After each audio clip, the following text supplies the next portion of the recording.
Hello everybody, welcome back to another video on Dreamscape Automotive. So today marks a special day for me and for the channel because this day marks a year of ownership of the world's most unbelievable hyperhatch, the Mercedes A45 S AMG. Now I find myself super fortunate to even be standing here next to this car and talking about how I've owned it for a year. Hard work and dedication really does get you where you want to be.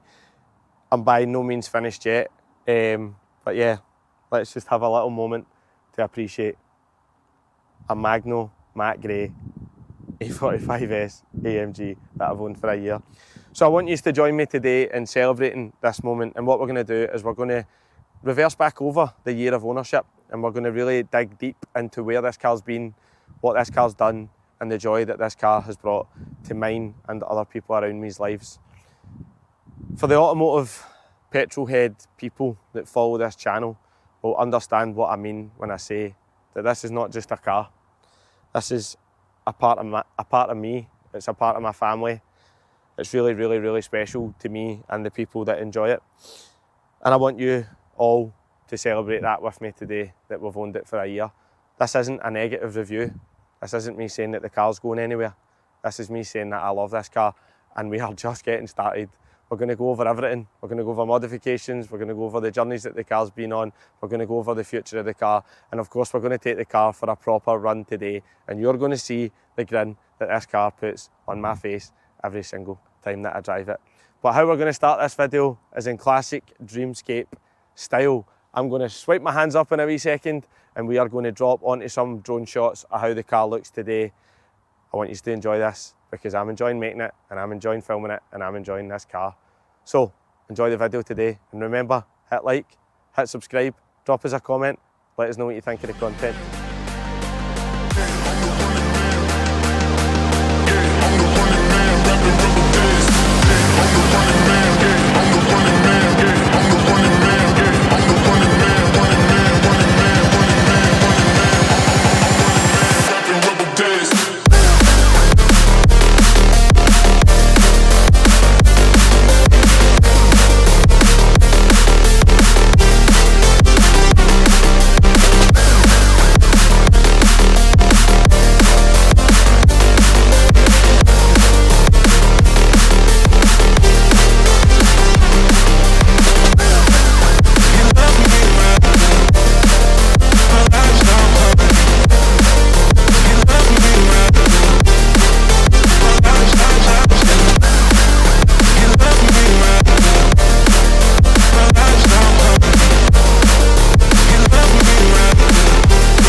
Now, I think it's massively important that we start this video off by mentioning how this car has been and how it's integrated into my life from the day that I bought it. So this car is kind of a daily. Now, it probably gets used between 3 to 4 times a week for journeys back and forward from work. Now, as a daily, you just put the car in comfort mode and just drive it.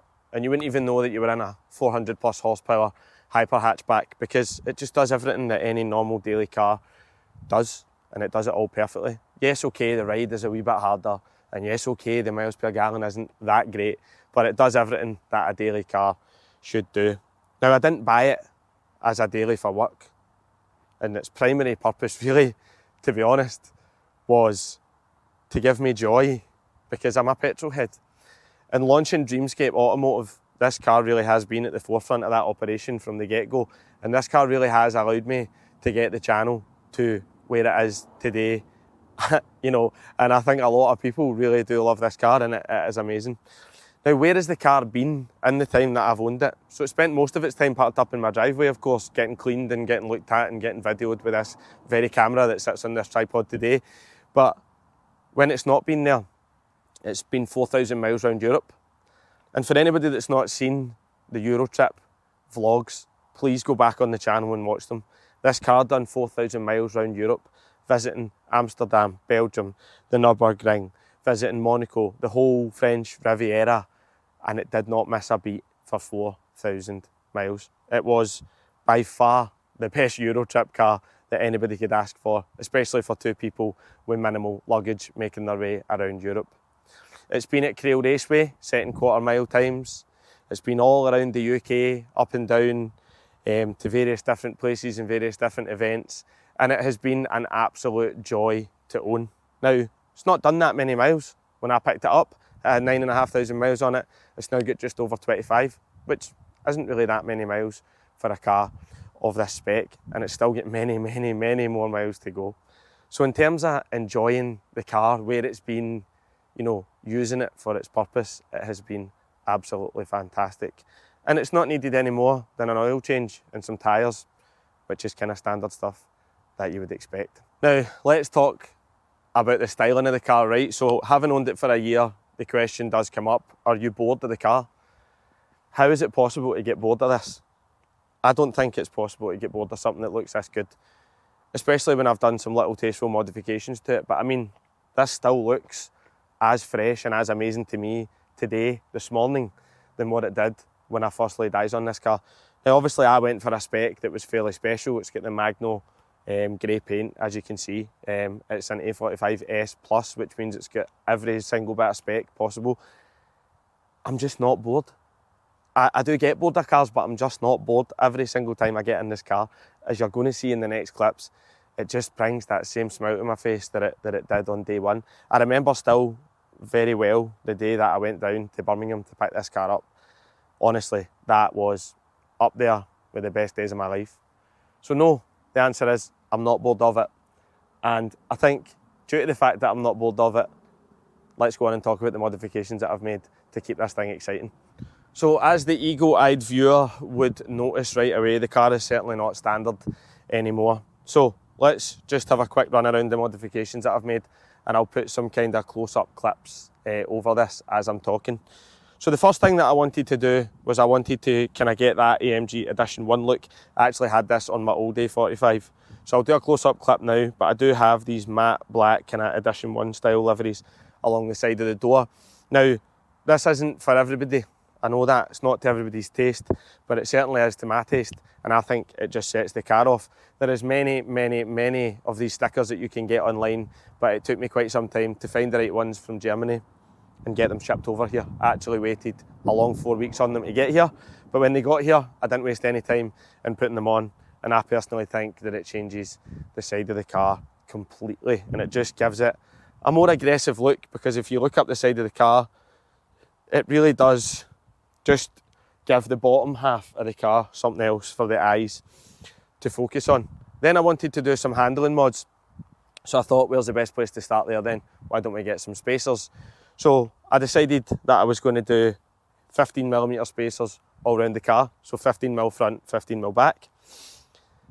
That was good, up until I decided to put some lowering springs on the car.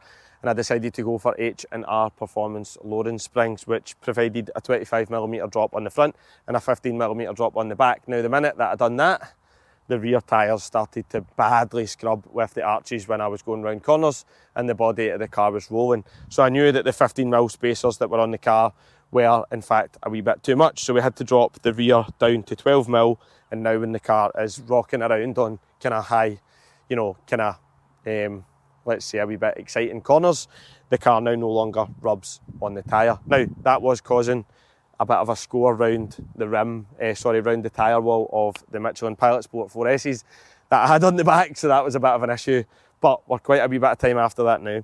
Okay, now we are around the back of the car, so there's a few things that I want to mention around here in terms of cosmetics. So as you can see here, we have changed over the chrome badges to gloss black with the red S to match the rest of the accents on the car, as this car does have red brake calipers and some other little red touches. This down here, as you can see, is an F1 style rain light. Now, this isn't something that I was like, oh, I have to do that.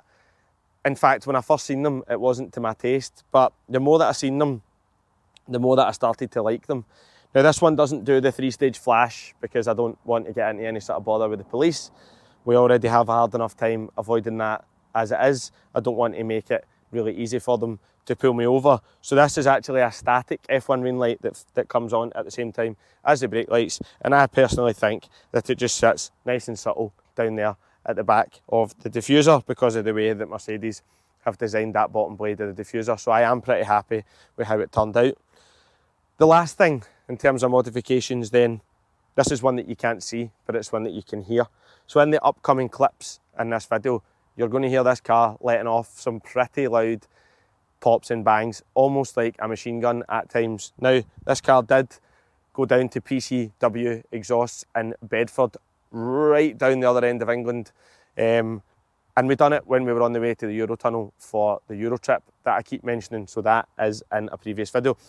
Now, that was a relatively cheap modification that basically modifies the standard factory exhaust on this car and brings it to life a little bit, and you're going to see that in the next clips with me inside the car. So in terms of modifications then, that's it, nothing else. And I personally think that it's changed the car for the better. I am a massive fan of OEM Plus, which kind of makes the car look as if it should have came from factory. Now it's a lot lower, it's a lot wider, there's a lot more going on, and that certainly does affect how the car handles in a good way. But I haven't drastically changed anything that makes the car undrivable. If anything, it's just made some ideal little improvements. So in terms of modifications then, that's it for now. But I will pause on that because why are we here? Why are we doing this YouTube thing? We're definitely not finished with this car. We're definitely not finished modifying this car. And we are certainly not finished with videos on this car. So please don't think that this is the end of the journey or anything. This is literally just a line in the sand, bringing you up to speed where we're at. The future's bright for this car. One of the main issues that I used to have with my older A45 was that because the front tyres are so wide, there is quite a bit of road rash goes up the doors of the car. Now, as this is factory optional Magno paint that's on this car, and I know if you damage it, it's an incredibly painful process and expensive process to get it fixed. So I done a wee bit of research and I found that you could get these carbon arch guards that are down here. I'll drop a close-up clip in of this now, but these basically from Carbon Works absolutely stop any road rash going up the side of the door. Now the evidence of this is clear because every time I clean the car, I check this area and I've got absolutely no stone rash up the side of the door. Now, I put 15mm spacers on the front of this car, remember, as I just said, so the wheels are a lot wider as well, which means that the stone rash was absolutely terrible. So those carbon arch guards, such a simple, cheap modification, but have been absolutely key in the maintenance of the paint of this car. And I will go as far as saying that the AMG Edition 1 stickers that are on the side of this car also do a good job at helping protect the paint on the side of the door. So I think the carbon arch guards and some stickers or some liveries along the side of the door just make for a really good way of protecting the paint on the side of the doors. Gonna have to go here, I'm gonna have to talk about the costs. I don't want to do it, but I have to do it because it wouldn't be a review video without it. Now, in the year that I've owned this car, I'm not going to tally up the bill of how much petrol I've put in it. You can use your own imagination on that one. But I've put 2 tyres on the car in the year that I've owned it, and we bought a spare tyre to take with us on the Euro trip, which is actually in the garage. So let's say we've put 3 tyres on it at 250 quid a time. I have serviced the car once at a price of £300. Now, I didn't get it done at main dealer. It was an oil change before the Euro trip, and I got it done at a really reputable garage, who the guy that owns the garage, I really trust him, and he knows his cars back to front, so that is who I'm going to be using for my servicing now that the car is actually out of warranty. Road tax. So I've had a full year's road tax on the car, which was £550, so not cheap by any means. And the insurance for this car, for me and my wife, now I'm 31 years old, but for me and my wife is £800 for the year. So you can tally all that up on your own. The costs aren't obscene. It just depends on how much you want to drive the car, what your desire for the car actually is. But it's not a cheap car to own, so don't buy one and don't be under the illusion that it's going to be cheap to own and cheap to run, because it is not. But I fully believe if you are standing here like I was next to your hyper hatchback moaning about the fact that it's really expensive, then you've bought the wrong car. So I didn't want to spend a whole lot of time talking about costs, so I'm just going to leave it at that.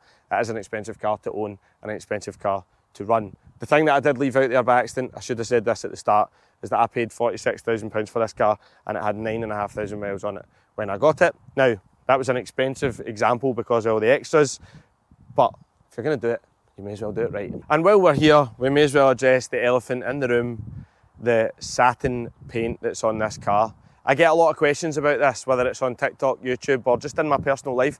I get a lot of questions about how it is to maintain a car with such a paint finish. Now, I won't lie, I was kind of caught off guard a little bit with the maintenance of this paint. I did do some research before buying a Magno car, but it did catch me by surprise a little bit. So basically, the rules are you have to use products that don't have any wax or gloss or anything in them. You're best to use products that are pH neutral. So every brand of cleaning products should have a range of things that are safe for matte and satin paint. Now, I personally use Autoglim. The whole Polar range from Autoglim is a fantastic set of products that are all safe for matte paint. Essentially what will happen is if you're using glossy products with wax and stuff in them, over years, the kind of satin finish on that paint, it will disappear. And I think that will hurt the resale value of the car. And I've seen a few matte cars that haven't been looked after, and let me tell you, I would not go near them with a barge pole. So if you're going to buy a car with Magno paint on it, you have to make sure that you're prepared to maintain it properly. You have to use the 2 bucket method, you have to constantly replace your wash mitts, you have to snow foam the car pretty much 3 times before you even touch it with a contact wash. You know, there's a whole video about this on my channel, but you have to make sure that you've done your research, and definitely do not underestimate the amount of money you have to spend on cleaning products. Don't get me wrong, if you want to buy a satin car and just wreck it, then that's absolutely fine. But the resale value, and if you're trying to sell it or give it to a garage or trade it in anywhere that knows what they're talking about and, you know, associates with this type of car, they're going to know straight away if it's been looked after. So just do your research. Don't buy anything that you think that, you know, you can't afford to maintain, or you don't have the knowledge or whatever to maintain. But a short amount of time spent researching it, you know, I've figured it out and I've managed to keep it looking as good as it does. So yeah, just do some research. And I've not had a bad experience owning this car with this finish on it, but I'm pretty sure if I hadn't done my research, that would have been the opposite of that. So a lot of people are going to wonder about the performance of this car. Now, 421 horsepower quoted from factory, with a blisteringly fast 0 to 60 time because of the unbelievable automatic gearbox that the Mercedes engineers managed to put in this car. But I think proof is in the pudding with these types of things, right? And for anybody that's been watching the channel will have seen that this car has been to a drag strip, a 1/4 mile drag strip, and it has also been on a rolling road at a dyno day. I've got both bits of evidence here, and I'm going to read them out and I'm going to show them to you. So let's start with the 1/4 mile times then. So from factory, no engine modifications, remember, to this car. The best time that we could get. Now, Crail Raceway is Scotland's drag strip, right? And that's where we set this time. So it was the second run of the day, and I got the launch absolutely perfect, and we set an 11.8 second 1/4 mile in this car. Now, for a car right out of the factory, that is obscenely fast. A lot of highly modified cars